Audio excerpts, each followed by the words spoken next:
The courtroom air hangs thick, not with heat, but with the weight of entitlement. Sunlight slices through dusty blinds, spotlighting Judge Frank Caprio's weathered hands, folded in quiet patience. Then, a voice cuts through like shattered glass. "You should be grateful I'm even here." Avery Winthrop III leans into the mic, designer sunglasses perched like armor. "My family owns half this city, and honestly, I own you." The gallery inhales sharply. Caprio, 86, grandson of immigrants, decades of mercy in his eyes, doesn't move. But something in him stills. His pen hovers, his breath pauses. For the first time in 40 years on the bench, the man known for compassion has no words. And in that silence, a nation watching online feels it too, the chilling moment when power mistakes itself for law. But what happened next would ignite a fire no fortune could extinguish. This wasn't just another traffic violation. This was a red light run in a school zone, by a woman texting her stylist while children crossed the street. Avery Winthrop III didn't see danger. She saw inconvenience.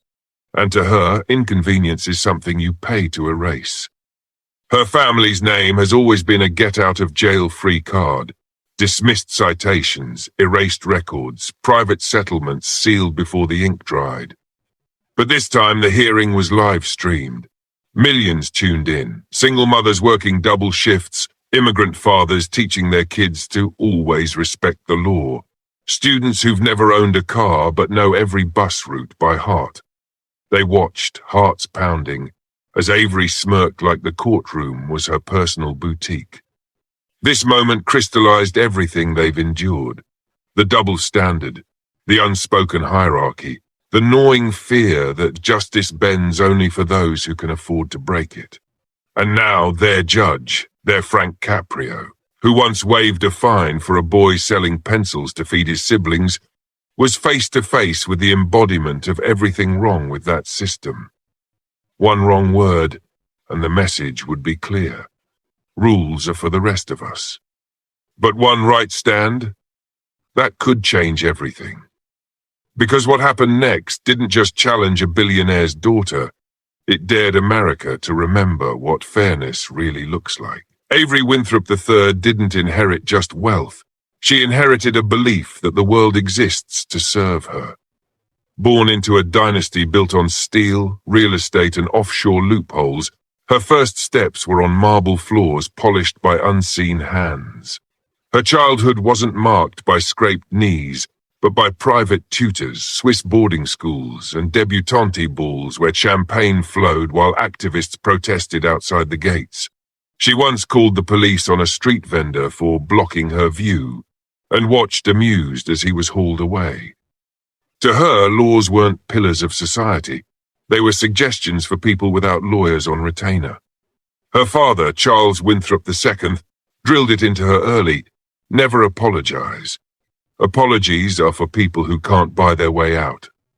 He'd built Winthrop Global by exploiting tax havens, union busting, and donating just enough to museums to keep his name off investigative lists. Avery absorbed it all like oxygen. On Instagram, she posted yachting selfies captioned "Merlot and existential dread," as if privilege were a burden, not a birthright. She treated court appearances like fashion shows, arriving late in designer heels, eyeing public defenders like they carried a contagious disease. But the truth no one in her circle would admit. Her entire empire rests on the very systems she mocks. The roads she speeds down, built by public funds. The courts she disdains, enforce the contracts that protect her inheritance. Even the security that shields her gated estate, paid for by the same municipal budget she sneers at in hearings. And yet, she walks through life as if accountability is a myth invented to control lesser people. She's never been told no, and never considered that dignity isn't purchased. It's earned through how you treat those who can't do anything for you. But that courtroom in Providence wasn't her boardroom. And Judge Caprio wasn't another functionary to be dazzled or dismissed.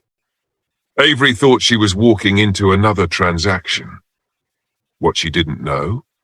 This time, the price of her arrogance would be paid in full and in public. Judge Frank Caprio wasn't born with a gavel in his hand, but with calluses on his palms from pushing his father's fruit cart through Providence's winter streets. His parents arrived from Italy with nothing but a suitcase and a stubborn belief in hard work. They scrubbed floors, stitched clothes, and saved pennies so their son could one day wear a robe, not an apron. Frank studied law at night while working days at a textile mill, his fingers stained with ink and oil, his mind fixed on a simple idea. Justice shouldn't depend on your bank account. For over 40 years, he's held that truth like a sacred trust. He's waived fines for grieving widows, deferred payments for students working 3 jobs, and once gave a teenager $20 from his own pocket to replace a lost ID so he could keep his job. His courtroom isn't cold or clinical, it's human. He asks about your kids, your job, your dreams. Not to pry, but to remember, behind every case file is a person trying to stay afloat. He turned down federal appointments, TV fame, even a 7-figure book deal because, as he says, these streets raised me. I owe them my presence. While others chase legacy through headlines, Caprio builds his in quiet moments, the nod of a single mother who can now afford her insulin, the relieved sigh of a veteran spared eviction, the respectful handshake of a young man given a second chance. His power has never been in volume but in stillness, in the pause before he speaks, in the look that says, I see you, and you matter. That's why Avery Winthrop's words cut so deep, not because they threatened him, but because they mocked the very people he spent a lifetime defending. All his life he's believed in grace, even for the arrogant. But grace requires humility to receive it. And as he sat there silent, he knew this wasn't just about a traffic ticket. It was about whether decency still has a seat at the table when privilege storms in demanding the whole room. What no one realized yet was that Frank Caprio had been preparing for this moment his entire life. Not to defeat a billionaire's daughter, but to remind America that the law's highest purpose isn't to protect the powerful, but to lift the powerless. And what he would say next would echo far beyond that courtroom. The silence stretched like a wire pulled taut. Then Caprio removed his glasses slowly, the motion deliberate, almost ceremonial. Do you understand where you are, Miss Winthrop? His voice was calm, but the air shifted, like thunder rolling in from a distance you can't yet see. Avery flicked her hair, unfazed. A place my family's taxes keep running, she replied, checking her manicure as if bored. A murmur rippled through the gallery. A woman clutching her son's hand tightened her grip. Caprio leaned forward, elbows on the bench, hands clasped. Then you also know that in this room every person, rich or poor, stands equal before the law. Avery let out a dry laugh. Cute. Can we just wrap this up? My facial's in 20. She tapped her foot, the staccato click echoing like a countdown. But Caprio didn't blink. We're not wrapping anything up, he said, voice lowering but sharpening, until you understand why you're here. For the first time, a flicker of uncertainty crossed her face. She glanced at her lawyer, who avoided her eyes. The room seemed to hold its breath. Even the ceiling fan slowed, as if the building itself sensed the pivot point arriving. This wasn't about red lights anymore. It was about respect. About whether centuries of struggle for fairness could be erased by a last name and a credit line. And as Caprio's gaze locked onto hers, steady, unyielding, the billionaire's daughter finally realized she wasn't in a boutique. She was in a reckoning.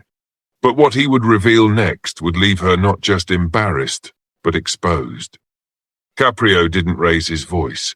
He didn't need to. With deliberate calm, he reached for a folder, thin, unassuming, but loaded like a live wire. You seem to believe this is about inconvenience, he said, opening it, but it's about consequence. He turned a tablet toward the gallery. On screen, footage from a school zone camera, 3:14 p.m., children in backpacks, yellow buses idling. And then, Avery's sleek black sedan speeding through a red light, tires screeching, barely missing a boy frozen in the crosswalk. The courtroom gasped. Avery's smirk vanished. This 8-year-old, Caprio continued, pointing gently, told his teacher he thought he was going to die. Not because of a monster under his bed, but because someone was too busy texting about a facial to see him. He let that sink in. Then he pulled out a printed email, one his clerk had dug up that morning. Internal correspondence from Winthrop Security, her family's private firm. Per Avery's request, flagged Providence Municipal Court hearings for preemptive PR monitoring. A beat of silence. Then Caprio looked up, eyes blazing with quiet fire. Your family may own buildings, Miss Winthrop, but you don't own the street, you don't own the law, and you certainly don't own me. He cited State v. DeLuca, a precedent where a corporate executive served 30 days for reckless driving in a school zone. Privilege isn't immunity, he declared, voice resonating like a bell in a cathedral. It's responsibility, and you've treated yours like a toy. Avery stammered, I didn't mean. You meant exactly what you said, Caprio interrupted, not unkindly but with finality. And words have weight, especially when they come from someone who's never had to carry anything. Then came the sentence, maximum fine, mandatory community service, at the very elementary school she endangered, and driver's re-education, certified by a state examiner, not a family friend. As he delivered it, the camera caught something unscripted. The janitor in the back, broom in hand, nodding slowly, tears in his eyes. Outside, a group of schoolchildren walked by, blissfully unaware they'd just been defended by a man who remembered what it felt like to be invisible.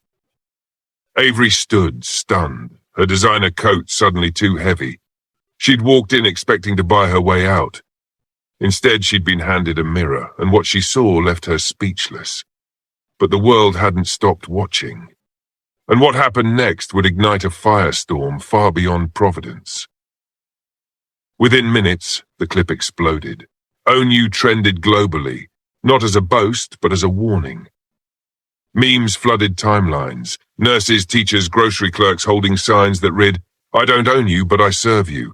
A retired firefighter posted a photo of his turnout gear with the caption, This is what real ownership looks like.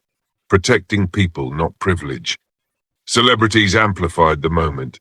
Viola Davis called it a masterclass in moral clarity. Lin-Manuel Miranda shared the clip with one word, dignity.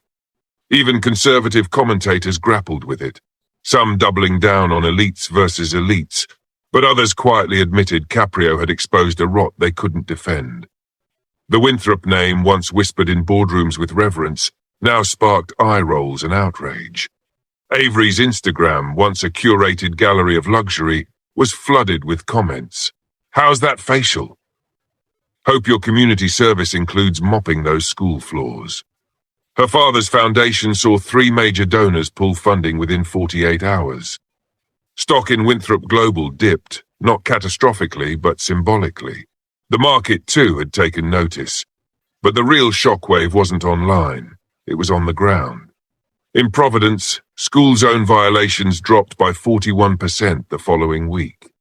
Parents reported kids walking to school with a new sense of safety, even pride. At the elementary school, where Avery would soon serve her hours, teachers found notes slipped under their doors. Thank you for teaching my child they matter. Most telling was the flood of messages to Judge Caprio's office, not from politicians or pundits, but from ordinary people. A dishwasher in Chicago, a seamstress in El Paso, a rideshare driver in Atlanta. You made me feel seen, one read. For once, the system didn't look away. This wasn't just viral justice. It was collective catharsis. A nation weary of double standards had witnessed a rare truth, that integrity, not inheritance, is the true currency of respect. And as the world processed what had happened in that small courtroom, one question echoed louder than any meme. Who else thinks they own us? Because now we know how to answer back. In a quiet interview days later, Judge Caprio sat in his modest office, sunlight warming the same wooden desk he'd used for decades. I wasn't angry, he said softly.